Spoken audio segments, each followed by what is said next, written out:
V4 ನ್ಯೂಸ್ಗೆ ಸ್ವಾಗತ ಹೇಳ್ತಾ ಇದ್ದೇನೆ. ಕತೆ ಕಾರಣ. ಹಾಸನದಲ್ಲಿ ಕಾಂಗ್ರೆಸ್ನವರು ಅತಿ ದೊಡ್ಡ ಸಮಾವೇಶವನ್ನು ನಡೆಸಿದ್ದಾರೆ. ಈ ಸಮಾವೇಶದ ಮೂಲಕ ಸಾರ್ವಜನಿಕರಿಗೆ ಹೋದ ಸಂದೇಶವೇನೆಂತೇಳಿದರೆ, ಸಿದ್ದರಾಮಯ್ಯನವರ ನಾಯಕತ್ವಕ್ಕೆ ಸದ್ಯಕ್ಕೆ ಯಾರೂ ಕಾಂಗ್ರೆಸ್ಸಿನಲ್ಲಿ ಎದುರಿಲ್ಲ. ಕಾಂಗ್ರೆಸ್ಸಿನಲ್ಲಿ ಸದ್ಯಕ್ಕೆ ಸಿದ್ದರಾಮಯ್ಯನವರ ನಾಯಕತ್ವಕ್ಕೆ ಯಾವುದೇ ಎದುರಿಲ್ಲ.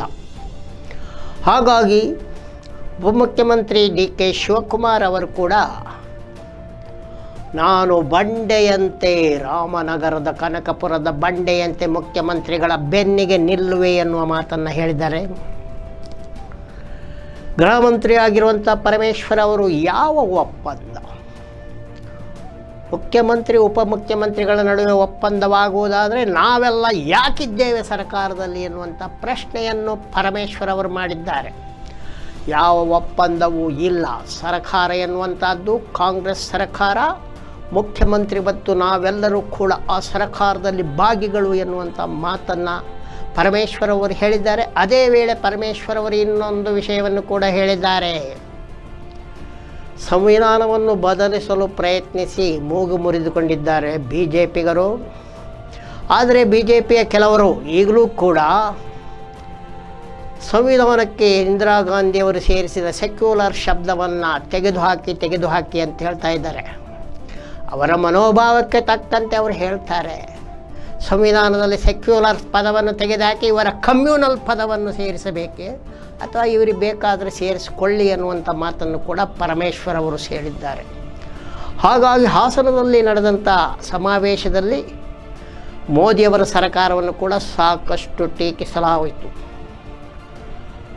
ಅಲ್ಲದೆ ಮುಖ್ಯಮಂತ್ರಿ ಸಿದ್ದರಾಮಯ್ಯನವರು ಗೌಡರನ್ನು ಕೂಡ ಸಾಕಷ್ಟು, ಒಂದು ಕಾಲದಲ್ಲಿ ಗೌಡರ ಗರಡಿಯಲ್ಲೇ ಇದ್ದ, ಗೌಡರ ಸರ್ಕಾರದಲ್ಲೂ ಗೌಡರ JDS ಸರ್ಕಾರಗಳಲ್ಲಿ ಭಾಗಿಯಾಗಿದ್ದ, ಅಲ್ಲಿ ಉಪಮುಖ್ಯಮಂತ್ರಿಯೂ ಆಗಿದ್ದ ಸಿದ್ದರಾಮಯ್ಯನವರು ಗೌಡರ ಪಾಳ್ಯವನ್ನು ತೀವ್ರವಾಗಿ ಟೀಕಿಸಿದರು. ಗೌಡರು ಇತರ ಗೌಡರನ್ನು ಬೆಳೆಯಲು ಬಿಡುವುದಿಲ್ಲ, ಇತರ ನಾಯಕರನ್ನು ಕೂಡ ಬೆಳೆಯಲು ಬಿಡುವುದಿಲ್ಲ ಎನ್ನುವಂಥದ್ದು ಸಿದ್ದರಾಮಯ್ಯನವರ ವಿಶ್ಲೇಷಣೆ ಆಗಿದೆ. ಒಟ್ಟಾರೆ ಹಾಸನದಲ್ಲಿ ನಡೆದಿರುವಂಥ ಕಾಂಗ್ರೆಸ್ಸಿನ ಸಮಾವೇಶದ ಒಟ್ಟಭಿಪ್ರಾಯ ಇಷ್ಟೇ. ಸದ್ಯಕ್ಕೆ ಸಿದ್ದರಾಮಯ್ಯನವರು ಕಾಂಗ್ರೆಸ್ಸಿನಲ್ಲಿ ಎದುರಿಲ್ಲದ ನಾಯಕ. ಸಿದ್ದರಾಮಯ್ಯನವರು ಮುಖ್ಯಮಂತ್ರಿ ಪದವಿ ಸದ್ಯಕ್ಕೆ ಬದಲಾಗುವುದು ಬಿಡಿ, ಅಲುಗಾಡುವುದೂ ಇಲ್ಲ. ಹಾಗೂ ಮಂತ್ರಿಮಂಡಲ ಈ ಕೂಡಲೇ ಬದಲಾಗುವುದಿಲ್ಲ ಎನ್ನುವಂಥದ್ದು ಗಟ್ಟಿ ಅಭಿಪ್ರಾಯವಾಗಿದೆ. ಅದು 3 ಕ್ಷೇತ್ರಗಳ ಉಪಚುನಾವಣೆಯಲ್ಲಿ ಗೆದ್ದಾಗಲೇ ಗೊತ್ತಾಗಿತ್ತು. 3 ಕ್ಷೇತ್ರಗಳ ಉಪಚುನಾವಣೆಯಲ್ಲಿ BJPಯವರು 3 ಸೀಟ್ಗಳಿಗೆ ಟವೆಲ್ ಹಾಕಿದ್ರು. ಆ ಟವೆಲನ್ನು ಗೆದ್ದುಕೊಂಡ ಕಾಂಗ್ರೆಸ್ನವರು ಟವೆಲ್ ಸಮೇತ ಎತ್ಕೊಂಡು ಹೋಗ್ಬಿಟ್ಟಿದ್ರು. ಟವಲ್ ಹಾಕೋದು ಸಾಮಾನ್ಯ ಪದ್ಧತಿ. ಮುಖ್ಯಮಂತ್ರಿ ಪದವಿಗೆ ರಾಜಕೀಯದಲ್ಲಿರುವವರು ಟವಲ್ ಹಾಕೋದೊಂದು ಹೊಸ ವಿಷಯ ಏನಲ್ಲ, ಹಿಂದೆಯೂ ಹಾಕಿದ್ರು, ಈಗಲೂ ಹಾಕಿರ್ತಾರೆ. ಹಾಗೂ ರಾಜಕೀಯದಲ್ಲಿರುವವರು, ಸಾಧ್ಯವಿರುವವರು ನಾನು ಮುಖ್ಯಮಂತ್ರಿ ಆಗಬೇಕು ಅಂತ ಬಯಸುವುದರಲ್ಲಿ ಕೂಡ ಯಾವುದೇ ತಪ್ಪಿಲ್ಲ. ಯಾಕಂದರೆ ಅವರಿವ್ರದೇ ರಾಜಕೀಯದಲ್ಲಿ.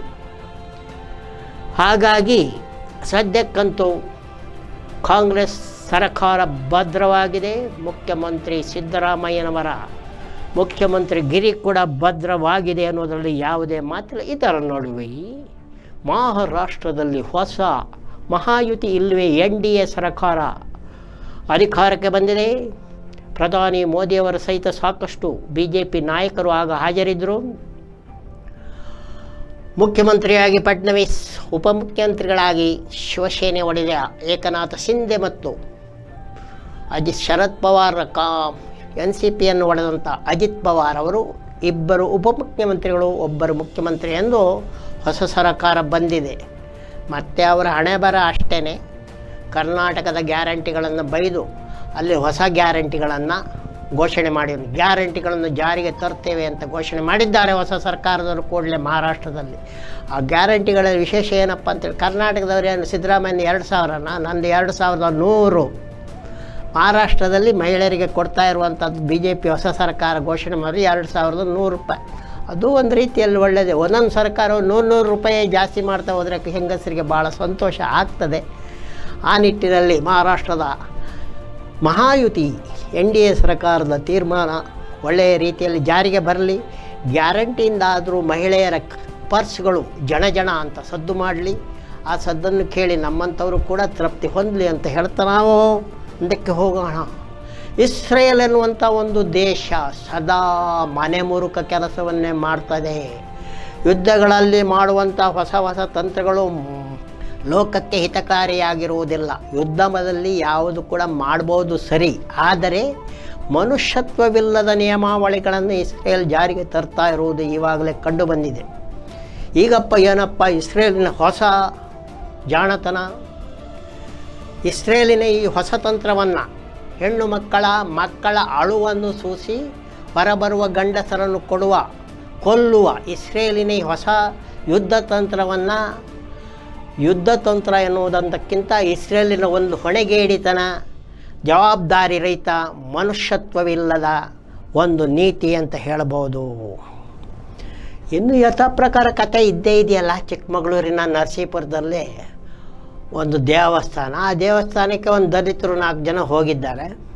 ಹೋದ ಕೂಡಲೇ ಮೇಲ್ಜಾತಿಯವರು ಬಂದು ದೇವಸ್ಥಾನಕ್ಕೆ ಬೀಗ ಹಾಕಿ ಅಲ್ಲಿ ಪೂಜೆಯನ್ನು ನಿಲ್ಲಿಸಿದ್ದಾರೆ.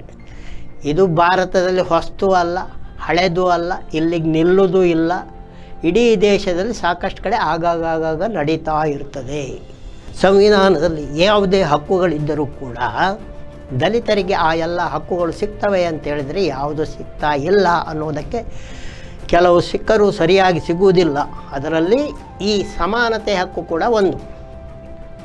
ಸಮಾನತೆ ಹಕ್ಕನ್ನು ಪ್ರತಿಪಾದನೆ ಮಾಡುವುದರ ವಿರುದ್ಧವೇ ಈಗಿನ ಒಕ್ಕೂಟ ಸರ್ಕಾರ ಇರುವಾಗ ಅದರ ನೀತಿಯೇ ಒಂದು ವೈವಿಧ್ಯಮಯವಾದ ಸಮಾಜವನ್ನು ಒಪ್ಪಿಕೊಳ್ಳದೆ ಯಥಾಸ್ಥಿತಿವಾದ, ಅಂದರೆ ಹಿಂದೆ ಇದ್ದಂಥ ಚಾತುರ್ವರ್ಣ ಪದ್ಧತಿಯನ್ನು ಜಾರಿಗೆ ತರುವುದನ್ನು, ಆ ಸರ್ಕಾರವನ್ನು ಒಪ್ಪಿಕೊಂಡಲ್ಲಿ ದಲಿತರನ್ನು ದೇವಸ್ಥಾನಕ್ಕೆ ಬಿಡದಿರುವ ವಿಷಯವನ್ನು ಕೂಡ ಒಪ್ಪಿಕೊಳ್ಳಬೇಕಾಗ್ತದೆ. ಅದು ಇನ್ನು ಮುಂದೆ ಆಗದ ಇರಲಿ ಅಂತ ಹೇಳೋಣ.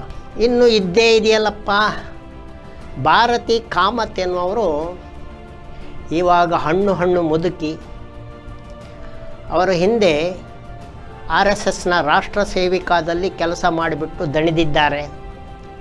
ರಾಷ್ಟ್ರ ಸೇವಿಕಾದಿಂದ ಸಾಕಷ್ಟು ಕೆಲಸ ಮಾಡಿಕೊಂಡ ಮೇಲೆ RSSನವರಿಗೆ ಅವರು ಮರೆತು ಹೋಗ್ಬಿಟ್ಟಿದ್ದಾರೆ. ಯಾಕೆಂದರೆ RSS ಇವಾಗ BJPಯ ಮೂಲಕ ದೇಶದಲ್ಲಿ ದೊಡ್ಡ ರಾಜಕೀಯ ಶಕ್ತಿಯಾಗಿದೆ. ರಾಜಕೀಯ ಶಕ್ತಿಯಾಗ್ತಾ ಇದ್ದಂತೆಯೇ ಅದರಲ್ಲಿ ನಾನಾ ರೀತಿಯ ಬಲಾಢ್ಯರು ಸೇರಿಕೊಂಡು ಬಿಡ್ತಾರೆ ಅಧಿಕಾರಕ್ಕಾಗಿ. ಪಾಪ ಭಾರತಿ ಕಾಮತ್ರನ್ನು ಯಾರು ಕೇಳಬೇಕು? ಜಾತಿ ಮೇಲಿರ್ಬೋದು, ಬೇರೆ ರೀತಿಯಲ್ಲಿ ಅವರು ದುರ್ಬಲರಾದುದರಿಂದ ಅವರಿಗೆ ಯಾರೂ ಇಲ್ಲದೆ ಇರೋದ್ರಿಂದ BJP ಕೇಳೋದಿಲ್ಲ, RSSನವರು ದುಡಿಸ್ಕೊಂಡವರು ಕೂಡ ಕೇಳೋದಿಲ್ಲ. ಅದನ್ನೇ ಅವರು ಪುತ್ತೂರಿನ ಶಾಸಕರಾದ ಕಾಂಗ್ರೆಸ್ಸಿನ ಶಾಸಕರನ್ನು ನೋಡಿಬಿಟ್ಟು ಸಹಾಯ ಕೇಳ್ಕೊಂಡಿದ್ದಾರೆ. ಈ ಸ್ಥಿತಿ ಬರದೇ ಇರಲಿ. ಹಿಂದೂಯಿಸಮ್, ಹಿಂದೂ ರಕ್ಷಣೆ ಅಂತ ಹೇಳೋರು ತನ್ನ ಕಾರ್ಯಕರ್ತರಿಗೆ ರಕ್ಷಣೆ ಕೊಡಲಿಕ್ಕೆ ಆಗದೇ ಇದ್ದರೆ ಹೇಗೆ? BJPಯವರು RSSನವರು ಮನನ ಮಾಡಿಕೊಳ್ಬೇಕು, ಹಾಗೂ ಹಿಂದೆ ಕೆಲಸ ಮಾಡಿದವರಿಗೆ ರಕ್ಷಣೆಯನ್ನು ಕೊಡಬೇಕಾಗ್ತದೆ. ಇದಕ್ಕೆ ಪೂರಕವಾಗಿ ಇನ್ನೊಂದು ಸುದ್ದಿ, ಪೂರಕ ಅಲ್ಲ, ಎಲ್ಲ ಮನೆ ಮುರುಕ. ಛತ್ತೀಸ್ಗಢದಲ್ಲಿ ಒಂದು ಬಿಜಾಪುರ ಅಂತಿದೆ, ಅಲ್ಲಿ ಹಿಂದೂ ವೈದ್ಯರೊಬ್ಬರು ಮನೆಯನ್ನು ಮುಸ್ಲಿಂ ವೈದ್ಯರಿಗೆ ಮಾರಾಟ ಮಾಡಿದ್ದಾರೆ. ಅದರಲ್ಲಿ ಏನಪ್ಪ ಆಯಿತು, ಅವರು ಮಾರಾಟ ತಾನೇ ಮಾಡಿರೋದು, ಆದರೆ ಇತರ ಹಿಂದೂಗಳಿಗೆ ಅದು ಇಡಿಸಿಲ್ಲ. ಅಲ್ಲದೆ ಇವಾಗ ಛತ್ತೀಸ್ಗಢದಲ್ಲಿ ಈಗ ಇರುವುದು BJP ಸರ್ಕಾರ.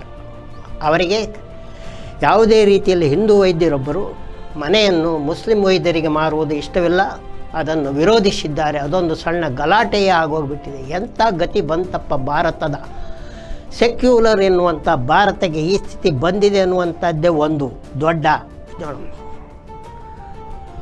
ಕಳೆದ ವರ್ಷ 1.68 ಲಕ್ಷಗಳ ಜನರು ರಸ್ತೆ ಅಪಘಾತಗಳಲ್ಲಿ ಮರಣ ಹೊಂದಿದ್ದಾರೆ.